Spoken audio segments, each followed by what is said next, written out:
Hello मित्रांनो, कसे आहात तुम्ही मित्रांनो बिग बॉस मराठी सीझन 5 चा लेटेस्ट प्रोमो आलेला आहे मित्रांनो काय झालेलं आहे टास्कमध्ये, काय राडे झाले आहेत, निक्की वर्सेस सूरज, घनश्याम वर्सेस वर्षाताई, अंकिता, काय झालेलं आहे हे सगळं सांगणार आहे मी या व्हिडिओमध्ये। तर व्हिडिओवर नवीन आहात तर व्हिडिओला लाईक करा आणि चॅनलला सबस्क्राईब करा मित्रांनो, आणि वेलकम आहे, तुमचं स्वागत आहे ऑल रिव्ह्यूमध्ये। तर मित्रांनो येथे बिग बॉस एक टास्क देतात, जे राहते ते राशन टास्क राहते, आणि हा टास्क दोन टीममध्ये झालेला असते मित्रांनो, टीम ए आणि टीम बी याच्यामध्ये एक टास्क पाताल लोक असते, त्या पाताल लोकमध्ये जाऊन यांना सोन्याची नाणी जी आहे ते शोधायचं असतं सगळ्यांना, आणि त्याच्यामध्ये टीम ए टीम बी राहतात मित्रांनो।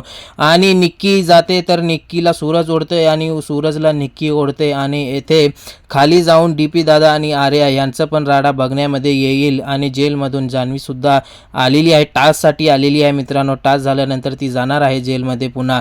मग मित्रांनो वैभव आणि सूरज येथे बघत राहतात, आणि हे जे आहे सर मानकाप्या जे आहे ते सगळ्यांना ओढून घेतो, आणि जे असतात त्यांनी सगळ्यांनी नाणी शोधून आणायची असते, आणि घनश्याम जे आहे ते वर्षाताईला धक्का मारते, आणि धक्का मारून पुढे जाते तर वर्षाताई त्याला खिचतात। मग पुढे वर्षाताई जातात तर वर्षाताईचं पाय जे आहे ते घनश्याम खिचतो, आणि घनश्यामचं पाय जे आहे ते अंकिता खिचते मित्रांनो। आणि याच्यामध्ये लई फिजिकल टास्क होणार आहे मित्रांनो, आणि कोण जिंकल हे बीबी करन्सी, आणि ज्याच्या टीमकडे जास्त बीबी करन्सी असेल तो असणार आहे राशनचा हकदार, आणि राशन जे आहे आठवड्याचं तो खरीदणार आहे मित्रांनो। याच्यामध्ये काय होईल हे बघण्यामध्ये उद्याच्या भागामध्ये आपल्याला खूप इंटरेस्ट येणार आहे मित्रांनो। तर मित्रांनो बघत राहा बिग बॉस मराठी तुम्ही, आणि आमच्या चॅनलला सबस्क्राईब करा, आणि अनेकदा सांगतो मित्रांनो व्हिडिओला लाईक करा, नवीन व्हिडिओ आम्ही आणत असतो, तुम्ही जर लाईक करत असलं तर आम्हाला पण चांगलं वाटतं मित्रांनो। भेटूया पुढच्या व्हिडिओमध्ये।